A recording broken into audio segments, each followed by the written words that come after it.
ओम शांति। आज के बाबार 7/12/2020 मुरली।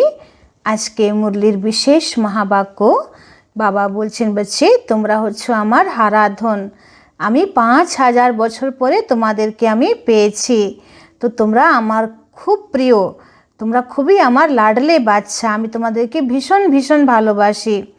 তারপরে বাবা আজকে বললেন যে নিজের স্থিতিকে একরস বানানোর জন্যে কি করতে হবে। তো বাবা বললেন যে যখন কোনো ঘটনা ঘটবে তো সবসময় ভাববে যেটা ড্রামা, 5000 বছর আগেও হয়েছিল, তো এখন তোমাদেরকে অনেক মান অপমান নিন্দা স্তুতি সহ্য করতে হবে। তো যেটা যখন আসবে তখন তোমরা বিচলিত হবে না, এটাই ভাবতে হবে যে এটাই ড্রামাতে ছিল। তো যারা তোমাদের এই জ্ঞানকে ঠিক মতন বুঝতে পারছে না তারা তোমাদের নিন্দা করবে, অপমান করবে, কিন্তু যারা দেবকুলের আত্মা হবে তারা এই জ্ঞানকে খুব সহজেই মেনে নেবে। তো যারা মানতে চাইছে না তখনই তোমাদেরকে ভেবে নিতে হবে যে তারা আমাদের দেবকুলের আত্মা নয়।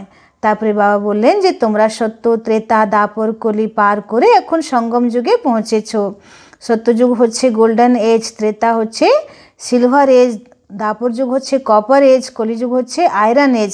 এখন তোমরা সঙ্গম যুগে আছো, ডায়মন্ড এজে, তারপরে আবার তোমরা গোল্ডেন এজে যাচ্ছ। বাবা আজকে খুব সুন্দর সত্যযুগে দর্শন করিয়েছেন যে খুব সুন্দর সেখানে ফুলের বাগান হবে, জলের ঝর্ণা হবে, খুব সুন্দর শীতল মিষ্টি হাওয়া বইবে। তোমাদের সত্যযুগে লক্ষ্মীনারায়ণের মহল খুব বড় বড় হবে, দেবী দেবতাদের মহল বিশাল হবে। তো আছে এত সুন্দর স্বর্গ যে তোমাদের একদম ভাবলেই মন খুশিতে যেন ভরে যায় যে আমরা এখন এত সুন্দর দুনিয়ায় যাচ্ছি। তো সেই দুনিয়াতে এখন পুরো কাঁটার জঙ্গল, এই দুনিয়াতে কত পাপ হচ্ছে, মানুষ কত ভুল করছে, কত পাপ করছে, আর এখন তোমরা আবার সত্যযুগে যাচ্ছ, এই কাঁটার জঙ্গল থেকে ফুলের বাগানে যাচ্ছ। তারপরে বাবা আজকে খুব সুন্দর পয়েন্ট বললেন যে বাবার মহিমাতে বলা হয় বাবা জ্ঞানের সাগর, প্রেমের সাগর, করুণার সাগর, শান্তির সাগর। তো আমাকে জ্ঞানের সাগর বলা হয়, তো নিশ্চয়ই আমি এসে কখনো তোমাদেরকে জ্ঞান দিয়েছি বা তোমাদের কল্যাণ করেছি, তোমাদের উদ্ধার করেছি, নাহলে তোমরা শিবরাত্রি কেন করছো, এত আমার পুজো কেন করছো, এত আমার গুণগান মহিমা কেন করছো? নিশ্চয়ই আমি তোমাদের জন্য কিছু করেছি, তবে তো তোমরা আমাকে স্মরণ করছো। তো বাবা বলছেন যে সব থেকে মূল্যবান জয়ন্তী হচ্ছে শিব বাবার জয়ন্তী, শিবরাত্রি। কেন এই সময় বাবা এসে আমাদেরকে কৌড়ি থেকে হিরে তুল্য বানাচ্ছেন। বাকি কোনো দেহধারীর মহিমা গুণগান তোমাকে করার দরকার নেই, কারণ কোনো আত্মাই তোমাদের গুরু হতে পারবে না, একমাত্র বাবাই হচ্ছে তোমাদের আসল পিতা, শিক্ষক এবং সৎগুরু। তো এইভাবে বাবা খুব সুন্দর আজকে সত্যযুগের দর্শন করিয়েছেন মুরলিতে। চলুন এবার আমরা পুরো মুরলি বিস্তারিতভাবে শুনব।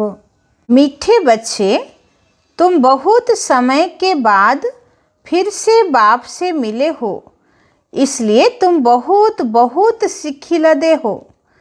বাবা আজকে আমাদের খুব ভালোবাসছেন। বাবা বলছেন তোমরা 5000 বছরের পরে আমার সঙ্গে মিলেছো, তাই তোমরা আমার হারাধন, আমি তোমাদেরকে ভীষণ ভীষণ ভালোবাসি। আজকের প্রশ্ন, अपनी स्थिति को एकरस बनाने का साधन क्या है? বাবা জিজ্ঞেস করছেন নিজের স্থিতিকে একরস বানানোর সাধনটা কি, কিভাবে আমরা নিজের স্থিতিকে একরস বানাতে পারবো। তো বাবা উত্তরে বলছেন সদা याद रखो जो सेकंड पास हुआ ड्रामा। বাবা বলছেন যা সেকেন্ড পাস হলো সেটাই ড্রামা। कल्प पहले भी ऐसे ही हुआ था, अभी तो निंदा स्तुति मान अपमान सब सामने आना है। বলছে এখন তো নিন্দা স্তুতি মান অপমান সব কিছু তোমার সামনে আসবে তোমার পরীক্ষা নেওয়ার জন্যে। इसलिए अपनी स्थिति को एक रस बनाने के लिए पास्ट का चिंतन मत करो। তাই বাবা বলছেন নিজের স্থিতিকে খুব শক্তিশালী বানানোর জন্যে, একরস বানানোর জন্যে অতীতের কোনো চিন্তন করো না। ओम शांति। रूहानी बच्चों प्रति रूहानी बाप समझा रहे हैं। रूहानी बाप का नाम क्या है? शिव बाबा। वह सब रूहों का बाप है। सब रूहानी बच्चों का नाम है आत्मा। বলছেন তোমাদের আত্মার আমি পিতা। তো আত্মাকে রূহ বলা হয়। তো বাবা হচ্ছেন আমাদের আত্মিক পিতা, মানে रूहानी पिता, शरीर पिता नয়। तो जीव का नाम पड़ता है, आत्मा का नाम वही रहता है। বলছেন দেহ হচ্ছে জীব, তো দেহের নাম পড়ে, মা বাবা দৈহিক নামকরণ করে একটা বাচ্চার, কিন্তু आत्मार नामकरण হয় না। तो यह भी बच्चे जानते हैं सत्संग ढेर है, यह है सच्चा सच्चा सत्य का संग, जो सत्य बाप राजयोग सिखाकर हमको सतयुग में ले जाते हैं। বলছে তোমরা এখন সাচ্চা সাচ্চা সত্য বাবার সঙ্গ পেয়েছো, যে বাবা তোমাকে রাজযোগ শিখিয়ে সত্যযুগে নিয়ে যাচ্ছে। तो ऐसे और कोई भी सत्संग व पाठशाला हो नहीं सकती है। বলছে এরকম সৎসঙ্গ বা পাঠশালা কোথাও নেই। तो यह भी तुम बच्चे जानते हो, सारा सृष्टि चक्र तुम बच्चों की बुद्धि में है, तुम बच्चे ही स्वदर्शन चक्रधारी हो। तो बाप बैठ समझाते हैं यह सृष्टि चक्र कैसे फिरता है। किसको भी समझाओ तो चक्र के सामने खड़ा करो, अब तुम इस तरफ जाएंगे। बाप जीव आत्माओं को कहते हैं अपने को आत्मा समझो, यह नई बात नहीं, जानते हो कल्प कल्प सुनते हैं, अब फिर से सुन रहे हैं। तुम्हारी बुद्धि में कोई भी देहधारी बाप टीचर गुरु नहीं है। বলছে এখন তোমাদের বুদ্ধিতে কোনো দেহধারী পিতা टीचर বা গুরু নেই। तुम जानते हो विदेही शिव बाबा हमारा टीचर गुरु है, और कोई भी सत्संग आदि में ऐसी बातें नहीं करते होंगे। मधुबन तो यह एक ही है, वो फिर एक मधुबन वृंदावन में दिखाते हैं। तो वह भक्ति मार्ग में मनुष्यों ने बैठ बनाए, प्रैक्टिकल मधुबन तो यह है। বলছেন যে ভক্তি মার্গের মধুবন বৃন্দাবন সব দিল্লির আশেপাশে দেখানো হয়েছে না, কিন্তু বাস্তবে প্র্যাকটিক্যালে মধুবন হচ্ছে বাবার ঘর, মাউন্ট আবু, যেখানে বাবার কর্মভূমি, অবতরণ ভূমি, যেখানে পরমাত্মা স্বয়ং ঈশ্বরীয় কর্তব্য করছেন, ঈশ্বরীয় লীলা করছেন, বিশ্ব পরিবর্তনের কাজ করছেন, সেটা হচ্ছে আসল মধুবন বা বৃন্দাবন। तो तुम्हारी बुद्धि में है कि हम सत्युग त्रेता से लेकर पुनर्जन्म लेते लेते अभी संगम पर आकर खड़े हुए हैं। पुरुषोत्तम बनने के लिए हमको बाप ने आकर स्मृति दिलाई है। 84 जन्म कौन और कैसे लेते हैं यह भी तुम जानते हो। मनुष्य तो सिर्फ कह देते, समझते कुछ नहीं। বা বলছেন যে মানুষ 84 জন্মের কথা বলে, কে বলে 184, কেউ বলে 184। তো 84টা জন্মের বা 84 অঙ্কের কথা অবশ্যই বলে, কিন্তু এই 84 জন্ম কি আছে এটা কেউ জানে না।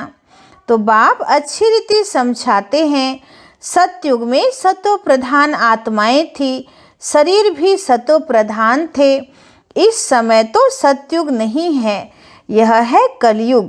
गोल्डन एज में हम थे, फिर चक्र लगाकर पुनर्जन्म लेते लेते हम आयरन एज में आ गए, फिर से चक्र जरूर लगाना है।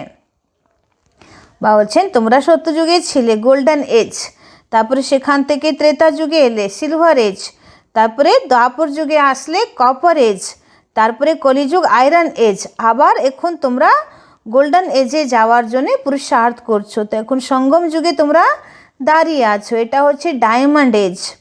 तो अभी जाना है अपने घर, तुम सिखी लदे बच्चे हो ना, सिखी लदे उनको कहा जाता है जो गुम हो जाते हैं, फिर बहुत समय के बाद मिलते हैं। বলছেন যে শিখিলদের তাকে বলা হয় যে বাচ্চা হারিয়ে যায়, তারপরে বহু দিন পরে সে মা বাবার সঙ্গে দেখা হয়। তো বাবা বলছে সেরকম তোমরা হচ্ছে আমার সেই শিখিলা দেবা হারাধন বাচ্চা, যাকে আমি 5000 বছর আগে তোমরা আমাকে ছেড়ে সত্যযুগে এসে গেছিলে, এখন আবার 5000 বছর পরে তোমার সঙ্গে আমার দেখা হয়েছে। তো তোমরা আমার কত आदरेर बाच्चा को तो हाराधन शिखिला दे बाच्चा।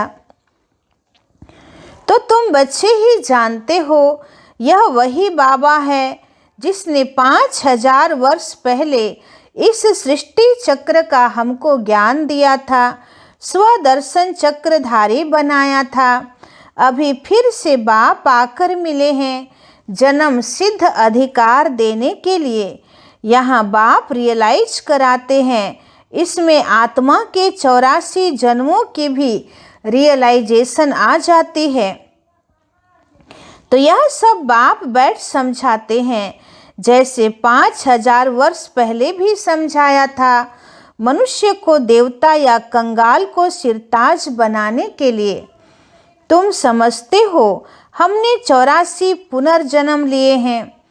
বলছে তোমরা এখন ভালো করে বুদ্ধিতে এটা বুঝে গেছো যে আমাদের 84 জন্ম কমপ্লিট হলো, এবার আমাদের বাড়ি ফিরে যেতে হবে, নাটক শেষ হলো, বাড়িতে কিছুদিন বিশ্রাম করে আবার আমরা সত্যযুগে আসব। जिन्होंने नहीं लिए हैं वह यहाँ सीखने के लिए आएंगे भी नहीं। বলছে যাদের 84 জন্ম হয়নি তারা এখানে আসবেও না। रिफ्रेश होने वह आएंगे जिनको बहुत अच्छा पद पाना होगा।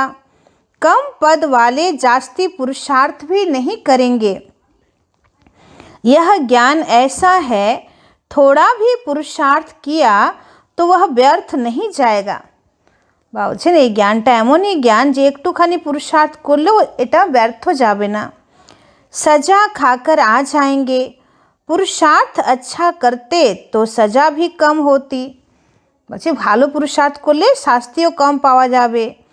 याद की यात्रा बिगर विकर्म विनाश नहीं होंगे। बच्चे बाबार जोग छाड़ा विकर्म विनाश होवे ना। यह तो घड़ी घड़ी अपने को याद कराओ।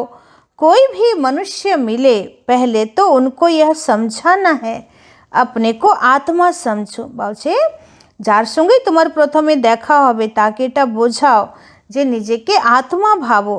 यह नाम तो पीछे शरीर पर मिले हैं, किसको बुलाएंगे शरीर के नाम पर। इस संगम पर ही बेहद का बाप रूहानी बच्चों को बुलाते हैं। तुम कहेंगे रूहानी बाप आया है, बाप कहेंगे रूहानी बच्चे।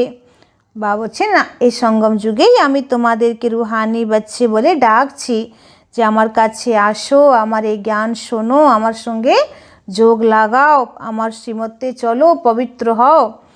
তো বাবা বলছেন তোমরা বলবে रूहानी बाबा, আমি বলছি रूहानी बच्चे। फिर रूह फिर बच्चों का नाम लेते हैं। रूहानी बच्चों तुम समझते हो, रूहानी बाप क्या समझाते हैं। तुम्हारी बुद्धि जानती है शिव बाबा इस भागीरथ पर विराजमान है, हमको वही सहज राजयोग सिखा रहे हैं। और कोई मनुष्य मात्र नहीं जिसमें बाप आकर राजयोग सिखाए। বলছে আর কোনো মনুষ্য মাত্র নেই যে তার মধ্যে ভগবান এসে রাজযোগ শেখাবে। वह बाप आते ही हैं पुरुषोत्तम संगम युग पर, और कोई भी मनुष्य कभी ऐसे कह न सकें, समझा न सकें। यह भी तुम जानते हो यह शिक्षा कोई इस बाप की नहीं है। বলছেন এটা তোমরা জানো যে তোমরা যা মুরলি শুনছো, জ্ঞান শুনছো, বাবার শ্রীমত শুনছো, এটা ব্রহ্মা বাবার নয়, এটা শিব বাবার জ্ঞান। इनको तो यह मालूम ही नहीं था कि कलयुग खत्म हो सतयुग आना है। इनका अब कोई देहधारी गुरु नहीं है, और तो सब मनुष्य मात्र कहेंगे हमारा फलाना गुरु है, फलाना ज्योति ज्योत समाया। सबके देहधारी गुरु हैं, धर्म स्थापक भी देहधारी हैं। बाबा बोलছেন যে প্রত্যেক মানুষের দেহধারী গুরু আছে, কিন্তু তোমাদের গুরু হচ্ছে এক শিব বাবা, অর্থাৎ নিরাকার পরমপিতা পরমাত্মা। बाबा बोलছেন যত ধর্মপিতারা আছে তারাও কিন্তু দেহধারী। तो यह धर्म किसने स्थापन किया। परमपिता परमात्मा त्रिमूर्ति शिव बाबा ने ब्रह्मा द्वारा स्थापन किया।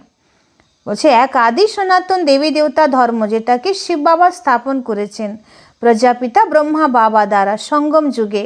বাকি খ্রিস্টান, বৌদ্ধ বা মুসলিম বা শিখ ধর্ম এসব ধর্ম পিতারা করেছেন। যেমন শিখ ধর্মের পিতা হচ্ছেন গুরু নানক, খ্রিস্টানের পিতা হচ্ছেন ক্রাইস্ট, তারপরে মুসলমানদের পিতা হচ্ছেন হজরত মোহাম্মদ। কিন্তু বলছে এনারা হচ্ছেন पैगम्बर बा मैसेंजर, किंतु आसल सतगुरु तो एक शिव बाबा ही आছেন। तो परम पिता परमात्मा त्रिमूर्ति शिव बाबा ने ब्रह्मा द्वारा स्थापन किया है। इनके शरीर का नाम रखा ब्रह्मा। आमी जार शरीरे प्रवेश करी तार नाम रेखेছি ब्रह्मा।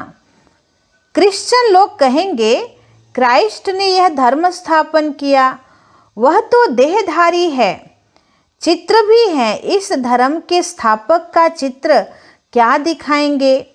शिव का ही दिखाएंगे ना। शिव के चित्र भी कोई बड़े कोई छोटे बनाते हैं, है तो वह बिंदी, नाम रूप भी है परंतु अव्यक्त है। বলছে আমি অতি সূক্ষ্মাতি সূক্ষ্ম একটা মাইক্রো পয়েন্ট অফ লাইট, আমার রূপ অতি সূক্ষ্মাতি সূক্ষ্ম এক প্রকাশময় কণা, আর আমার নাম হচ্ছে শিব। তো আমি নাম রূপ থেকে আলাদা নয়, কিন্তু যেহেতু তোমার চর্মচক্ষু দ্বারা আমাকে দেখা যায় না, এই জন্যে আমাকে অব্যক্ত বলা হয়, মানে আমার ব্যক্ত রূপ নয়, এই জন্যে আমাকে নিরাকার বলা হয়। शिव बाबा तुम बच्चों को राज्य भाग्य दे गए हैं, तब तो याद करते हो ना। বলছে আমি যদি তোমাদেরকে কোনো কিছু না দিতাম, তোমাদের উদ্ধার না করতাম, তোমাদেরকে পাবন না বানাতাম, তাহলে আমার পুজো তোমরা এমনি এমনি থোড়েই করছো। আমি করেছি বলি তো তোমরা এত মন্দির বানিয়ে আমার পুজো করছো, আমার নামে এত যজ্ঞ এত দান পুণ্য করছো, আমার এত মহিমা করছো, তো নিশ্চয়ই আমি তোমাদের কল্যাণ কোনোদিন করেছিলাম। तो शिव बाबा कहते हैं मन मना भव, मुझ एक बाप को याद करो, किसी की स्तुति नहीं करनी है। বলছে এবার তুমি এক আমাকে স্মরণ করো, আর কোনো মহিমা করো না, গুণগান করো না, মুখে বলো না, কোনো स्तुति बोलो ना, মনে মনে বাবার गुणगान करो।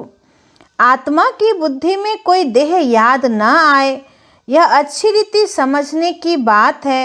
हमको शिव बाबा पढ़ाते हैं, सारा दिन यह रिपीट करते रहो। शिव भगवान वाच पहले पहले तो अल्लाह ही समझना पड़े, यह पक्का नहीं किया और बेते बताई तो कुछ भी बुद्धि में बैठेगा नहीं। बाबा बोलছেন कि যতক্ষণ শিব বাবা অল্লফের জ্ঞান বুদ্ধিতে বসলো না, তারপরে যদি তুমি তার মানে সেটা না বলে তোমরা যদি আরও অন্য জ্ঞান দাও, তাহলে কিছুই তাদের বুদ্ধিতে বসবে না। तो आगे बाबार परिचय देते हवे। शिव भगवान वाच पहले पहले तो अल्लाह समझाना पड़े। कोई तो कह देते इनकी बात तो राइट है, कोई कहते इस समझने में तो टाइम चाहिए। বলছে কেউ তো সঙ্গে সঙ্গে বুঝে নেয় যে এরাই হচ্ছে আসল জ্ঞান, এরাই দিচ্ছে, আর কেউ কেউ আবার বলে যে তোমাদের জ্ঞানকে বুঝতে অনেক টাইম লাগবে। कोई कहते हैं विचार करेंगे, কেউ আবার বলে যে হ্যাঁ জ্ঞান তো ভালো, কিন্তু এর উপরে আমাকে বিচার করতে হবে। किस्म किस्म के आते हैं ना, यह है नई बात। तो परम पिता परमात्मा शिव आत्माओं को बैठ पढ़ाते हैं, विचार चलता है क्या करें जो मनुष्यों को यह समझ में आ जाए। शिव ही ज्ञान का सागर है, आत्मा को ज्ञान का सागर कैसे कहते हैं जिसको शरीर ही नहीं है। ज्ञान का सागर है तो जरूर कभी ज्ञान सुनाया होगा, तब तो उनको ज्ञान सागर कहते हैं ना। বলছেন পরমাত্মাকে, ভগবানকে জ্ঞানের সাগর, প্রেমের সাগর, আনন্দের সাগর, সুখের সাগর, পবিত্রতার সাগর বলা হয়। তো কখনো এসে আমি তোমাদেরকে সুখ, শান্তি, আনন্দ, প্রেম, পবিত্রতা, জ্ঞান, শক্তি দিয়েছি, তবেই তো তোমরা আমাকে স্মরণ করছো, বাবার আমার গুণগান করছো। যদি তোমরা সেই গুণের অনুভবই যদি না করতে, তাহলে কেন গুণগান করতে? तो ऐसे ही क्यों कहेंगे, कोई बहुत पढ़ते हैं तो कहा जाता है यह तो बहुत वेद शास्त्र पढ़े हैं, इसलिए शास्त्री अथवा विद्वान कहा जाता है। बाप को ज्ञान का सागर अथॉरिटी कहा जाता है। বলছে কেউ যদি বেদ শাস্ত্র খুব পড়াশোনা করে থাকে তো তাকে বিদ্বান বা শাস্ত্রী বা পণ্ডিত টাইটেল দেওয়া হয়। তো বাবা বলছেন যে আমার টাইটেল কি, আমি হচ্ছি জ্ঞানের সুপ্রিম अथॉरिटी। तो जरूर होकर गए हैं, पहले तो पूछना चाहिए अभी कलयुग है या सतयुग। বলছে আগে তুমি সবাইকে জিজ্ঞেস করো যে এই যুগটা যেটা চলছে এটা কলিযুগ না সত্যযুগ।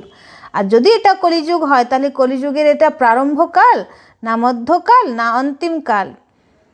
नई दुनिया है या पुरानी दुनिया, एम ऑब्जेक्ट तो तुम्हारे सामने खड़ा है। यह लक्ष्मी नारायण अगर होते तो उन्हों का राज्य होता। यह पुरानी दुनिया कंगालपना ही नहीं होता।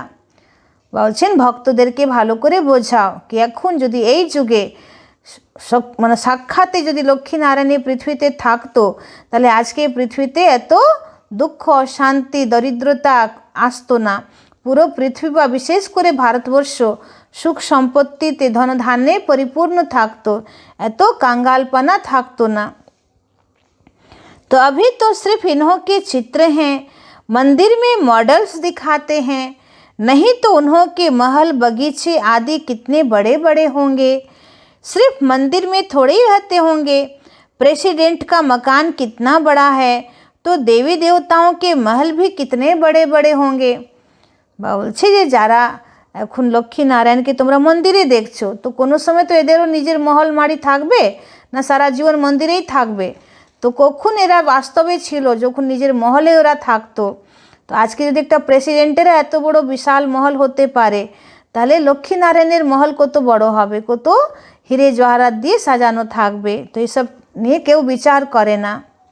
बहुत जगह होगी वहाँ डरने आदि की बात ही नहीं होती। सदैव फुलवाड़ी हो रहती है, कांटे होते ही नहीं।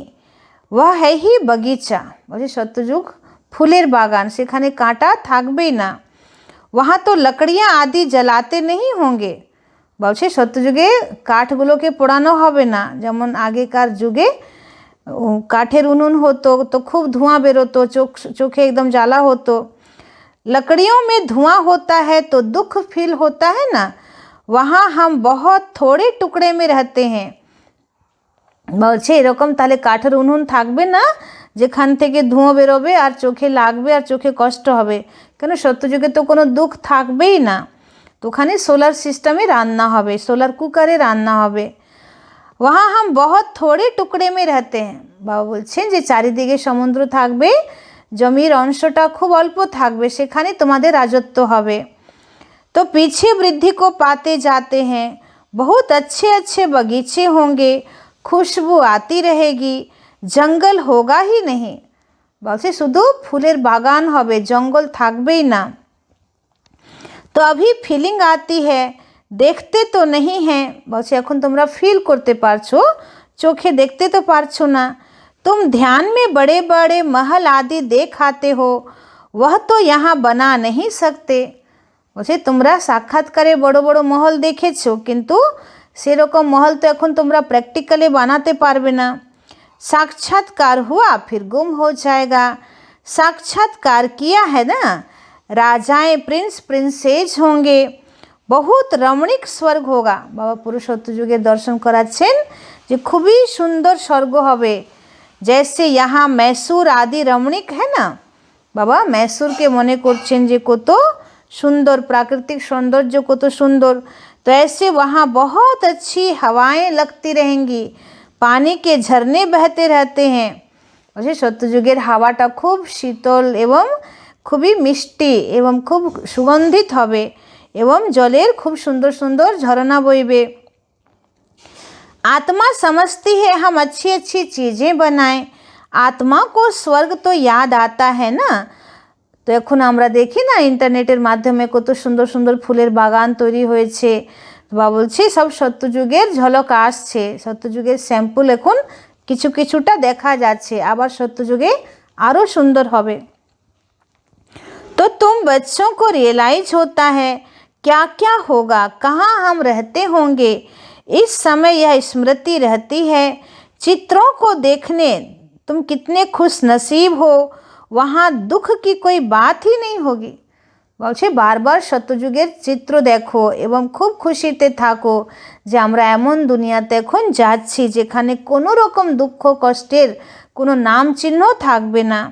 हम तो स्वर्ग में थे फिर नीचे उतरे, अब फिर स्वर्ग में जाना है, कैसे जाएं? रस्सी में लटक कर जाएंगे क्या? বলছেন কলিযুগ থেকে সত্যযুগ কি করে যাব? কোনো এরকম ব্রিজ তো নেই যে ব্রিজের উপরে যাব বা কোনো दूरीते আমরা ঝুলে যাব। हम आत्माएं तो रहने वाली हैं शांति धाम की। समस्त कलिजुगेर हिसाब किताब पूरण करे समस्त कड़ा संस्कार बाजे संस्कार के डिलीट करे देवी संस्कार धारण करे सत्यजुगी संस्कार धारण करे आगे आमरा परम धाम যাব बाबार बाड़ीते आमरा विश्राम करब तारपरे आमरा एकदम फ्रेश हो सत्यजुगे आसबो। तो बाप ने स्मृति दिलाई अब तुम फिर देवता बन रहे हो और दूसरों को बना रहे हो। कितना घर बैठे भी साक्षात्कार करते हैं। बांधेलियों ने कभी देखा थोड़ी है कैसे आत्मा को उछल आती है। अपना घर नज़दीक आने से आत्मा को खुशी होती है ना। समझते हैं बाबा हमको ज्ञान देकर श्रृंगारने आए हैं। आखिर एक दिन अखबारों में भी पड़ेगा। বা বলছেন তোমাদের এই জ্ঞান একদিন নিউজ পেপারে আসবে খবরের কাগজেও আসবে। अभी तो स्तुति निंदा मान अपमान सब सामने आता है। अच्छा এখন তো তোমাদের মান অপমান স্তুতি নিন্দা মানে কেউ তোমাদেরকে প্রচণ্ডভাবে অপমান করছে কেউ নিন্দা করছে তো তোমাদেরকে এটা সহ্য করতে হবে মেনে নিতে হবে যেহেতু ওরা অজ্ঞানী ওরা তো জানে না যে আমরা সত্য জ্ঞান দিচ্ছি। जानते हैं कल्प पहले भी ऐसे हुआ था। जो सेकंड पास हो गया उसका चिंतन नहीं करना होता। अखबारों में कल्प पहले भी ऐसे पड़ा था फिर पुरुषार्थ किया जाता है। हंगामा तो जो हुआ सो हो गया नाम तो हो गया ना। बाबा बोलছেন খবরের কাগজে যদি ব্রহ্মকুমারীদের নামে কোনো খারাপ জিনিসও এসেছে তো বলছে দুঃখী হও না চিন্তা করো না ব্রহ্মকুমারীর নাম তো সবাই চিনলো ভালো জিনিস তো পরে বুঝবে কিন্তু এখন নাম তো চিনেছে। अखबारों में कल पहले भी ऐसे ही पड़ा था फिर तुम रिस्पॉन्ड करते हो कोई पढ़ते हैं कोई नहीं पढ़ते हैं फुर्सत नहीं मिलती है और कामों में लग जाते हैं। एक बार যদি খবর কাগজে যদি ব্রহ্মকুমারীর নামে কেউ বাজে কথা লিখে দিয়েছে তো আবার যখন আমরা কারেকশন করি যে না এটা ঠিক না তখন পরে যে খবর কাগজে বের হয় তখন সেটা কেউ হয়তো মানুষ পড়ে না নিজের কাজে লেগে যায়। तो अभी तुम्हारी बुद्धि में है यह बेहद का ड्रामा है।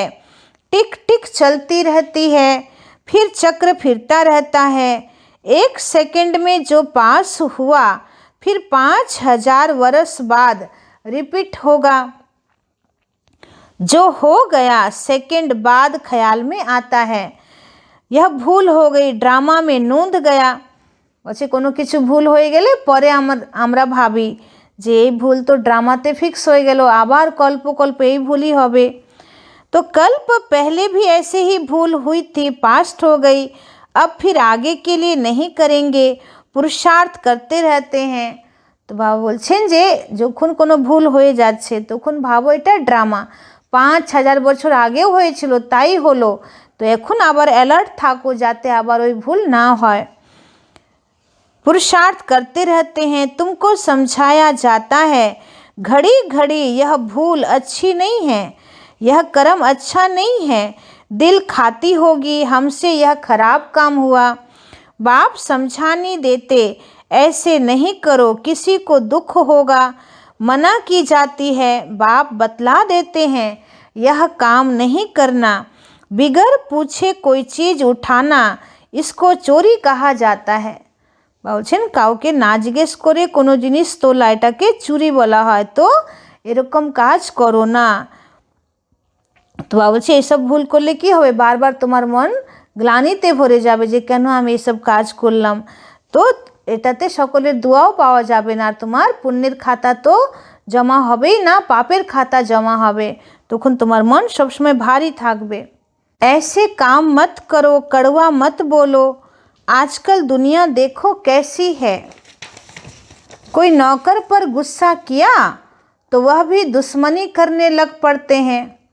বলছে দুনিয়া কত খারাপ কোনো সময় হয়তো কোনো কাজের লোককে আপনি দুটো কথা বলেছেন একটু জোরে কথা বলেছেন কটু কথা বলেছেন তো সেই কথা সে মনে রেখে দিয়েছে আবার 10-12 বছর পরে সে এসে খুবই বড় ক্ষতি করে চলে যাচ্ছে শত্রুতা করছে। তো तो दुनिया কত খারাপ হয়ে গেছে। वहाँ तो शेर बकरी आपस में खीर खंड रहते हैं, लून पानी और खीर खंड। বলছেন লুন পানি হচ্ছে মানা সম্বন্ধের মধ্যে কটুতা, খুবই লড়াই ঝগড়া मतभेद, আর खीर खंड হচ্ছে মিষ্টতা মধুরতা। तो सतयुग में सब मनुष्य आत्माएं आपस में खीर खंड रहती हैं और इस रावण की दुनिया में सब मनुष्य लून पानी हैं। बाप बच्चा भी लून पानी, काम महाशत्रु है ना, काम कटारी चलाए एक दो को दुख देते हैं। বলছে কাম মহাশত্রু, তো এখন কাম কাটারি চালিয়ে সবাইকে দুঃখ দিচ্ছে মানুষ। तो यह सारी दुनिया लून पानी है, এখন পুরো দুনিয়াই একদম লড়াই ঝগড়াতে परिपूर्ण। सतयुग दुनिया खीर खंड है, तो इन बातों से दुनिया क्या जाने। मनुष्य तो स्वर्ग को लाखों वर्ष कह देते हैं। আর যখন আমরা সত্যযুগের কথা বলি তখন মানুষ ভাবে যে এটা এদের কল্পনা। হ্যাঁ, কোথায় কে দেখেছে সত্যযুগ আছে কি না, স্বর্গ আসছে কি না, কে দেখেছে। তো বাবা বলছে তোমাদের কথাকে ওরা মানতেই পারে না, বিশ্বাসই করতে চায় না। तो कोई बात बुद्धि में आ न सके, जो देवताएं थे उन्हों को ही स्मृति में आता है। বলছেন যে তোমাদের দেবী দেবতা কুলের আত্মা হবে তারাই এগুলোকে বুঝতে পারবে। तुम जानते हो यह देवता सतयुग में थे, जिसने 84 जन्म लिए हैं, वही फिर से आकर पढ़ेंगे और कांटों से फूल बनेंगे। यह बाप की एक ही यूनिवर्सिटी है, इनकी ब्रांचेज निकलती रहती है। বলছে বাবার এটা একটা বড় ঈশ্বরীয় বিশ্ববিদ্যালয়, তার ছোট ছোট সেন্টার ব্রাঞ্চেজ চারিদিকে খুলতেই থাকছে। खुदा जब आएगा तब उनके खिदमतगार बनेंगे, जिनके द्वारा खुद खुदा राजाई स्थापन करेंगे। तुम समझते हो हम खुदा के खिदमतगार हैं, वह जिस्मानी खिदमत करते हैं, यह रूहानी।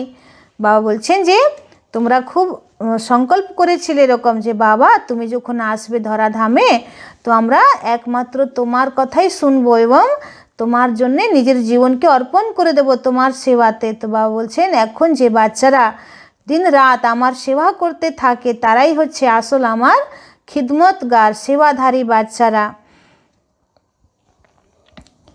तो तुम रूहानी खिदमत करते हो। बाबा हम आत्माओं को रूहानी सर्विस सिखला रहे हैं, क्योंकि रूह ही तमो प्रधान बन गई है, फिर बाबा सतो प्रधान बना रहे हैं। बाबा कहते मामेकम याद करो तो विकर्म विनाश होंगे। यह योग अग्नि है, भारत का प्राचीन योग गाया हुआ है ना।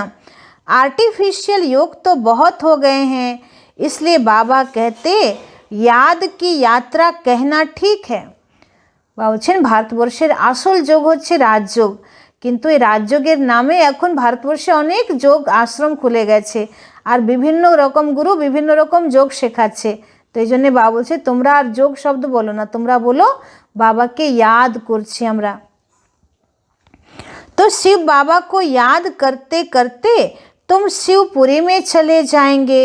वह है शिवपुरी और वह है विष्णुपुरी। बाबा বলছেন যে পরমধাম হচ্ছে শিবপুরী, সত্যযুগ হবে বিষ্ণুপুরী, আর এখন আমরা আছি রাবণপুরীতে, মানে এটা কলিযুগ হচ্ছে রাবণপুরী।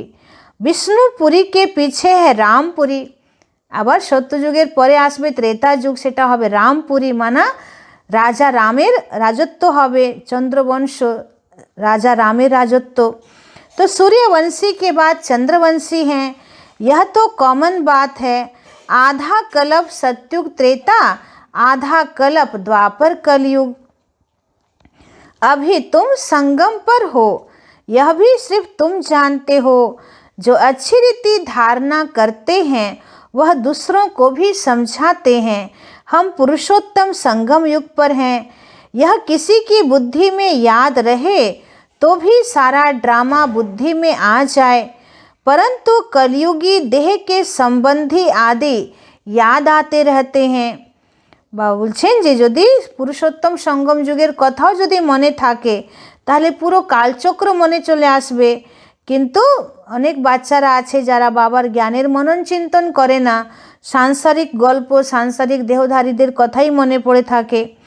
तो बाप कहते हैं तुमको याद करना है एक बाप को, सर्व का सद्गति दाता राजयोग सिखलाने वाला एक ही है। इसलिए बाबा ने समझाया है शिव बाबा की ही जयंती है जो सारी दुनिया को पलटाते हैं। বলছেন শিব বাবারই জন্ম জয়ন্তী মানে শিবরাত্রি সব থেকে হিরে তুল্য। এই সময় বাবা সঙ্গম যুগে যখন শিব বাবা অবতরিত হচ্ছেন তবেই বাবা পুরো বিশ্বের পরিবর্তন করছেন, কলিযুগ রূপী রাতকে সত্যযুগ ভোর বানাচ্ছেন বাবা। तो तुम ब्राह्मण ही जानते हो अभी हम पुरुषोत्तम संगम युग पर हैं। जो ब्राह्मण हैं उनको ही रचयिता और रचना का ज्ञान बुद्धि में है। বলছে যারা ব্রাহ্মণ তারাই রচয়িতা রচনার জ্ঞানকে বুদ্ধি দ্বারা জানছে। अच्छा मीठे मीठे सिखी लदे बच्चों प्रति मात पिता बाप दादा का याद प्यार और गुड मॉर्निंग। रूहानी बाप की रूहानी बच्चों को नमस्ते। हम रूहानी बच्चों की रूहानी बाप दादा को पदम गुना नमस्ते नमस्ते नमस्ते। सदा रहेंगे हंसते बनेंगे फरिश्ते चलेंगे परम धाम के सीधे रास्ते। शुक्रिया बाबा शुक्रिया।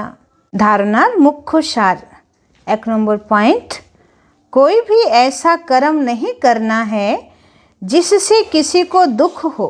বলছে এমন কিছু কর্ম করো না যাতে কেউ দুঃখ পাক। कड़वे बोल नहीं बोलने हैं, कटु कथा बोलो ना। बहुत बहुत खीरखंड होकर रहना है, বলছে খুবই ক্ষীরখণ্ড হয়ে তোমাকে থাকতে হবে। 2 নম্বর হচ্ছে किसी भी देहधारी की स्तुति नहीं करनी है, বলছে কারো কোনো দেহধারীর মহিমা করো না। बुद्धि में रहे हमको शिव बाबा पढ़ाते हैं, বুদ্ধিতে সবসময় রাখো যে শিব বাবা আমাকে পড়াচ্ছেন। उस एक की ही महिमा करनी है, एक बाबारी महिमा करते হবে। रूहानी खिदमतगार बनना है, रूहानी सच्चा सेवाधारी होते হবে। আজকের वरदान, सर्व के गुण देखते हुए स्वयं में बाप के गुणों को धारण करने वाले गुणमूर्त भव। বলছে সকলের গুণকে দেখো এবং নিজের মধ্যে বাবার গুণকে ধারণ করো তো তোমরা গুণমূর্ত হয়ে যাবে। संगम युग पर जो बच्चे गुणों की माला धारण करते हैं वही विजय माला में आते हैं। বলছেন সঙ্গম যুগে যে বাচ্চারা গুণের মালা ধারণ করে তারাই বিজয় মালাতে আসছে।